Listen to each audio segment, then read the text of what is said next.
r/AskReddit. What was the black market in your high school? The cafeteria, not school run, kind of just a cafe inside the school, would charge $3 for a peanut butter and jelly sandwich. So one girl kept the ingredients in her locker and charged $1. When the school caught wind and shut it down, they tried to guilt us all by saying how the cafeteria was someone's livelihood and we were taking away from that. But like, $4 for peanut butter? Honestly though, $4 for a PB sandwich? No thanks. Our high school had an internet filter. An enterprising friend of mine set up a free BSD server in his basement and put together some 256 millibars flash drives with an executable version of Firefox. Could run directly from the flash drive without installs and a SSH client. You could plug it in, connect SSH, then use the server as a proxy for all the Firefox traffic and get around any website you wanted. Those flash drives were a hot commodity, let me tell you. You could set up in the library and just start casually browsing a banned website, and people would start coming up and asking how you could do it. T83 calculators. Everyone had to have one and some people could not afford them. We had one guy that was known to steal them from other students and resell to people that needed them. The theft was so bad that the administration bought an etching tool and we had to etch our names into the calculators. It all came down when the supplier sold a kid back his own calculator with his name on it. The kid got in a fist fight with the supplier. Bad fight. We broke it up and administration came running in. They picked up the supplier's backpack and he had like 50 calculators in it. He was expelled. He was also really dumb. He is currently in prison for trying to hold up a taxi cab with a squirt gun. Cab driver pulled out a real gun and called the cops. My school ended up banning soda because it was too sugary. They replaced all the soda vending machines with Gatorade and started to serve only fruit punch and pink lemonade in the cafeteria. So my band teacher started secretly selling soda out of his classroom. The classroom was by itself on the far end of campus, so no other teachers were around. The band students spread the word to other students, so he had a nice stream of customers, and he used the money to buy band equipment since the school wouldn't fund him. Band, theater, and art shared a budget with sports, so of course sports always got all the money. So, you know how every high school has a trench coat kid? Well, the trench coat kid at my high school would open up his trench coat to reveal dozens upon dozens of sewn on pockets stuffed to the brim with snacks and candies. He had them organized like shelves at a candy store, 2 gummies on the inside right breast flap, trolley eggs on one side of the second pocket from the lapel, beach rings on the other. He sold snacks for half the price of the vending machines and would add the cash to this giant wad secured by a rubber band in the only interior pocket on the trench coat. Also, everything he sold was that kind of rare and coveted varieties of snacks that you only find in that sort of occasional, unassuming gas station you stop at the beginning of a road trip but can't find again on your way back. He also had popular snacks in packaging I've never seen anywhere else, like comically miniature Takis that came in a dollhouse sized bag. Went to a very strict boarding school that essentially prohibited most things, so a black market existed with practically every student having their own product speciality, from music, to potato chips, to drugs, to porn, to candy, to books etc etc. I was the soda guy. You wanted soda, I had you covered. Soda bought for $1.50. Sold to students for $2.50. A backer. The really intelligent kids with excellent rapport with teachers would charge $5.20 to cover you when you ditched a class. Highest I paid was $38.63. Haggled down from $75 to skip school entirely so I could go on a date. He just lied for me in every class and marked me as present when he was told to take the class attendance list to the receptionist. I'd say at least 4 or 5 backers were functioning for 10-20 people each day. I did it for one day and made $130. Got caught because a kid's parents called in. The next day he cracked and ousted. Took 3-4 months before that market recovered. So many jobs lost. TLDR. Private school kids have too much money, so they spend more to not attend the private school. Handballs. Went to intermediate school in a coastal city where kids were ducking nuts for handball. The school wasn't very big, so every once in a while kids would hit the ball in a weird angle and have it go flying onto the roof. Lost for eternity. For reasons I won't get into. During lunch I would volunteer as a garbage collector, picking up people's plates and dumping them out, packing up the garbage bags, etc. I became really good friends with the janitors, and so one day I mentioned to them how the roof was probably the holy grail of handballs. The next day one of them handed me a huge trash bag filled with handballs that he had picked up from the roof. For about a month I became the most popular kid in school. I sold cup noodles in my locker because we didn't have a very good timetable for lunch. This didn't happen in high school, but rather in elementary school. Every few months we would have a book fair type of thing at school, and every time I bought a Pokemon book, by grade 3 I had about 6 of them. I started lending the books to other kids in my class, and they would read them instead of paying attention. The teachers caught on to this and started banning the Pokemon books. This just increased demand. In order to keep track of who had which books, I gave all of the regulars book cards that they could trade. One of my friends who somehow always had candy saw a market there, and so I told people they could also trade in the Pokemon cards with him for candy. We created a currency and we were the mint. Eventually the teachers traced it back to us. Some of them laughed, but our main teacher was pieiced. Shit was cash. Yo. I was one of the first people in my high school to get high-speed internet. My computer had a 2x CD burner, and Napster was going full swing back then. So music. $5 for a burned CD with whatever songs you wanted. I made a pretty decent amount of money. Maybe $40 50/week. For about a year, it beat mowing lawns and shoveling snow. That's for damn sure.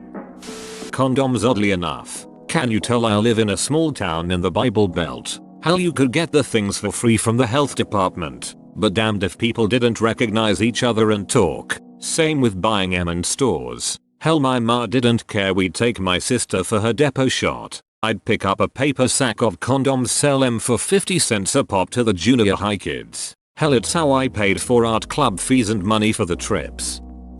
It was actually me. I started a piracy ring sophomore year and it continued until I graduated. Essentially we had a massive stockpile of pirated software, movies, games, etc. Anyone could join, on the condition that they kept it quiet and they made sure to add stuff every now and then. Anyone who didn't contribute was eventually removed. And by the time I had to shut it down there was probably over $6,000 worth of stuff there, with around 8,100 active users. The school eventually started getting suspicious about all the software floating around and I didn't want it getting traced back to me, so I nuked it all and left no evidence that led back to me. I was always super hungry, but I was never given lunch or lunch money, so I started stealing packs of biscuits at home and trading them for the bits of people's hot lunch that they didn't want. The thing is, no one else's parents ever bought these shitty ass cookies, but everyone loved them. So I would be able to get a lot of food in return for a few cookies, which was nice. You might ask why I didn't just eat the cookies if I was that hungry. Well, they're also what I had for dinner at home, so it was nice to get some variety and a vegetable into my body once in a while. I graduated high school in 2011. We had senior shirts, but this guy's design was rejected because it was going to say sexy, SE for seniors and 11 for 11. The school didn't find that appropriate for a bunch of 17 and 18-year-olds, so they rejected the design. He then went and started selling the t-shirts himself after our senior shirt came out and it was ugly. Everyone started to buy them and wear them on our free dress days. The administration was in an uproar about it. Eventually all the seniors were called to a meeting where the principal screamed and cried to us about these shirts and tried to embarrass the shirt maker. But we all hated the principal, so no one cared. It's not a black market per se, but our school has a folder that is shared between all desktop computers in the district. Its name is the Student Shared Drive. This folder has been there from elementary school, and maybe even before. But recently, our school decided to give Chromebooks to every student. This has left that folder completely unmoderated, allowing people to put a lot on there without repercussion. Last time I checked it, it had a GameCube emulator. This was middle school, but anyways, my teacher was selling candy for $1. I bought in mass, Sold for $2. I was a dumb idiot and gave some friends candy loans and they never paid me back, so I went bankrupt. Capital F. I'll put the TLDR at the top, since this is a long read. Haha. Obligatory on mobile. Sorry for shit formatting. Blah blah. TLDR. Started a candy dealing operation in middle school. Ended up becoming the kingpin of a mob of 12-year-olds. Made sick money. Got threatened with prosecution. Mum stopped buying candy. I dealt in candy and soda. The vending machines at my middle school were ridiculously overpriced, because every penny above a certain dollar sign amount would go back to the school. So for example, if a can of pop was usually $1 in the machine, the school would charge $1.50 and get to keep the 50 cents. Instead of doing the less greedy thing and making it barely noticeable, like 20 cents more per unit, they decided they didn't want kids eating candy at school anyways, so they skyrocketed prices. $2.50 for a can of pop, $3 for a candy bar, etc. So I beat the system. I'd go to the dollar store with my mum, where candy bars were like 60 cents each, and buy boxes at a time. I also bought flats, 24 off soda, which ended up costing about 50 cents a unit. At first I wanted to do it all myself, so I sold them for $1.50 each, essentially doubling my money after I paid taxes on the product being purchased. It was great for a bit, but it started to grow too large and a little bit out of control. This school had grades 7 to 9 in it, and was from a rural area, so basically every kid went to the same school. There was probably 500 kids between the 3 grades. In the end, I basically made a mob. LOL. Instead of selling the candy and pop for $1.50 each, I contracted my friends from my small village to help me out. I sold them the candy and pop in bulk for $1 a piece, and told them they could do whatever they wanted with the candy. I'd sell them 10 units for their lunch money. Then most of them would sell that all at $1.50 a piece, use the $10 for their lunch, and have $5 to buy more candy and soda from me. I was probably profiting close to $50 a day at the end. It was very impressive, until the police showed up and the school called a massive assembly. Apparently selling candy and pop without some kind of license permit is illegal where I live. On top of that, they said, out loud, during the assembly, that whoever was in charge of the scheme essentially created an illicit gang and that legal consequences would follow if it wasn't stopped by the following Monday. They also sent out a letter to every parent including the details. No names were mentioned. Thanks to my strong bond and the blood-like relationships with the boys I grew up with, we all agreed to end it and keep our mouths shut. It also didn't help that my mother refused to take me to buy cases of pop and boxes of candy after she read the letter. Looking back, it was all kind of a farce. I don't think they could have prosecuted 12-year-old me for it, but my mom wasn't willing to find out. Holy damn. I was expecting innocuous stuff like the Pokemon cards or Beyblades that were traded on the down low at my school.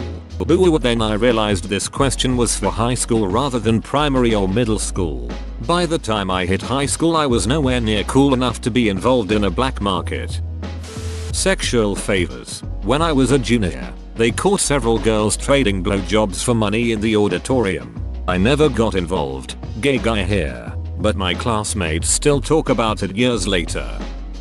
I dealt in homework, maths homework, got me a nice amount of money and other things like candy, sometimes even homework from other subjects. I hated French, so I had a guy that did my French homework and I got him my maths homework. We had a kid named Makeel. You didn't go to him, he came to you. Most days he would slide up and just offer you some candy at a good price. One day he had a PSP on the market. The best deal came when he had packs of Reese's Pieces. Market must have been slow that day, so when I said no to $1 he haggled himself down to 10 cents. Edit. After thinking about how 10 cents candy got me 500-ish upvotes, I remembered that it was not Makeel. It was Demetrius who cornered the market. This will date me a bit, but hacky sacks were a big fad my freshman-sophomore year of high school, and they were sold out everywhere. My grandma used to knit and crochet, so I asked her to make a bunch for me and sold them for $5 a piece. I turned my grandma into slave labor. Lunch passes. Y11s could leave school at lunch to go to town. but you needed a few good things to get them, so one boy began making them with his mum's laminator for everyone who didn't have them. Trading nudes like Yu-Gi-Oh cards. VHS porn tapes. They were innocuously labeled so grown-ups wouldn't be suspicious. Hey, can I borrow the Tyson Douglas fight? That was a porn called Bad Girls with a young Ron Jeremy. My school had a gum dealer. This was in early 90s high school. Dude had his backpack stuffed with packs of gum and it was emptied daily. His parents owned a convenience liquor store, so he had easy access to supply. I'm guessing he took 100% profit and his parents took a 100% loss. Or his parents were like, sell these. I remember his name. I wonder what he's up to or what he's in for these days. I'll have to look. Edit. Looked him up. 11 court cases. Looks like mostly traffic, but a few marked TR and JM. Not sure what those are. So apparently some 9th graders in my high school were selling tasers at some point. What the duck? Not necessarily a black market, but at my middle school we weren't allowed to chew or say the word gum. Being a bunch of preteens, we found it funny to call it the stuff. Middle school is where I learned how to discreetly chew gum. Elevator keys. Our high school had 2 separate 4-story buildings. It was probably good for our collective health, but it sucked running from one to the other on short breaks. There was one elevator in each building, reserved for A. Teachers, B. Disabled students, and C. Injured students. Elevator key borrowing, stealing, renting, copying ensues.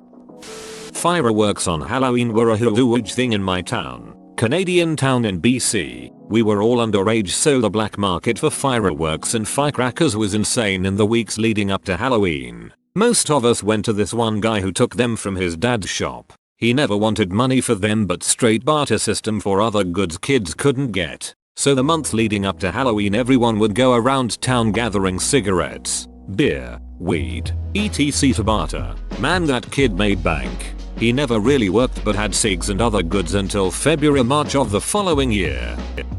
The Wi-Fi password. People shared the Wi-Fi password around. They would secretly write it down on pieces of paper or tell other students quietly. I was one of the first kids to find it out and I started to spread it. Not really black market, but we used to gather for poker in middle school. Damn, I miss those times. My friend down the street ran a black market. He sold knives and other cheap weapons that he would buy in a rural area. He also sold drugs on occasion, and at one point he sold a Kevlar vest. The black market was nudes of literally like every girl in the high school. What happened was that there was an Instagram account with every girl's nude who went to my school, but the account name was just a bunch of random letters and numbers, so no one could find it and you had to be added to it. So what people did was they would go to the boyfriend and say that if you send him your GFS nudes, he would add you to the account with everyone's nudes, and it escalated to the point where everyone's nude was there. The thing is, no one could discover it from the administration since the account was random letters and numbers and everyone that used it graduated, so no one knows what it is anymore. Junk food of any kind. Some of the teachers got into it too. In fact, the whole thing was run by the orchestra teacher off the books. Not really a black market as such as one person, but still. When I was at school my friend used to bake these bread rolls, as well as cheese rolls and things like that, and then sell them to other students. Seemed harmless enough, but he was so terrified of being caught, despite it not being against the rules, that he decided it would be safer to call them mice. So instead of teachers overhearing a student selling bread rolls to other students, they would overhear a student selling mice. To this day when I think about it, it still makes me chuckle. He would go up to people and say, "Hey man, you want to buy some mice?" Then go into his bag and bring out a variety of bread rolls. He's in medicine now. Don't really know how I feel about that. I would forge parents' signatures on people's homework and tests they failed. $20 a piece. I made fairly good money doing it my junior and senior years. Butterscotch. It got banned in the end. Drugs and burnt CDs. Yes, I'm old. Schoolwork and take-home exams. I made a killing back in high school putting my mind to work. Game Boy cables to trade Pokemon. In elementary school, whoever controlled the silly bands controlled the world. Selling cigarettes one at a time to younger classes. They usually were either too stupid or mathematically impaired to realize I was selling them more expensive than it would have been if they actually bought a pack. But most of them would have trouble with their families if they learned they were smokers. In my country, teachers don't really care if you smoke in school as long as you don't do it in the front yard. We even had a teacher who joined us in smoking sessions and trashed our low quality cigarettes, insisting cigars were the only smoke products that were worth it. To be clear, I did not start this trend. It was common practice in my school and we never encouraged such behavior. It was just common knowledge we were selling. I sold a bootleg CD to a kid. This poor kid had his Eminem Show CD stolen right out of his locker. I just burned my copy of the Eminem Show onto a CD and sold it to him for $5. I was the one who'd stolen the CD out of his locker. I was hoping to be able to take it, burn it and return it before he'd even notice. But he noticed between classes and we were both hanging out in the smoking area and he immediately mentioned it. I had just made myself the bootleg during programming class, so I sold it to him right then and there straight out of my backpack. I made myself a second copy and put the original CD back in his locker a few days later. He really needed to use something other than rope to lock his locker. I wasn't a good person. I created a supply and demand. I was a mafioso for a day. We had a big burger market. The school didn't sell fast food in the canteen, but there was a Burger King nearby. So every time when Samum had a bit of free time, he would go there, buy some cheeseburgers and sell them between class with high profit. This kid always got the craziest stuff. One time it was these energy drinks from Japan. He sold them for $1 and everyone bought them. Another time it was cookies. The greatest were these weird nuts that he said were like chewing tobacco. I don't know where the kid got them, but everyone wanted them, since they were a substitute for chewing tobacco, which would get you in trouble. Basically, you would chew on these walnut looking things because it was only a walnut and we couldn't chew tobacco, but they make you salivate like crazy, and it was a dark, thick saliva, not to mention it made your entire mouth go numb. So we all tried them in class, and there were about 10 of us, with numb mouths, drooling tar. I don't know what they were, but it was a wild experience.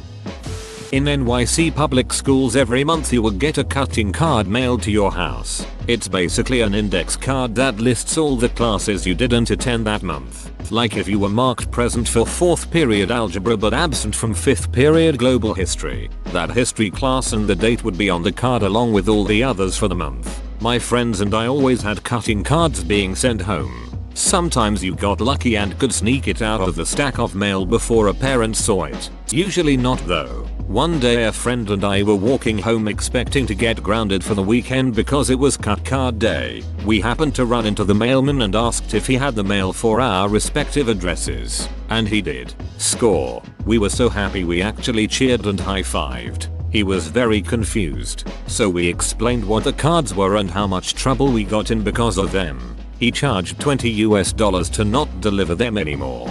Duck yes. Best $20 I ever spent. But he didn't stop delivering them for just us. Anyone who lived in my community stopped getting them. My friend and I were heroes to our peers and legends to the younger kids. My brother 5 years younger never got a single one. And he was unenrolled for missing so many class. My parents were pissed. The mailman missed out on his own ATM. Every kid would have paid $20 to $100 to stop getting them.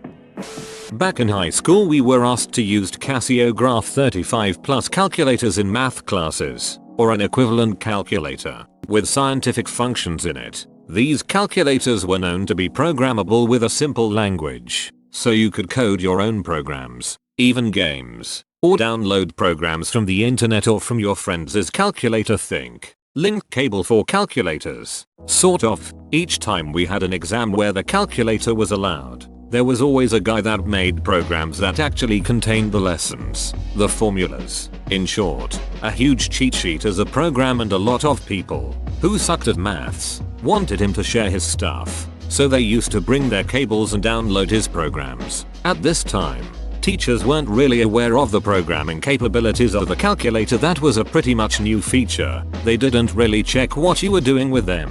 They did. I still have it with me. It saved my exams many times from high school to college uni. Here is a pic. Whoa. You made it to the end? You're a ducking beast. I'll cut you a deal. Smash like and subscribe for more curated content, bruh. It's free and that's a great price.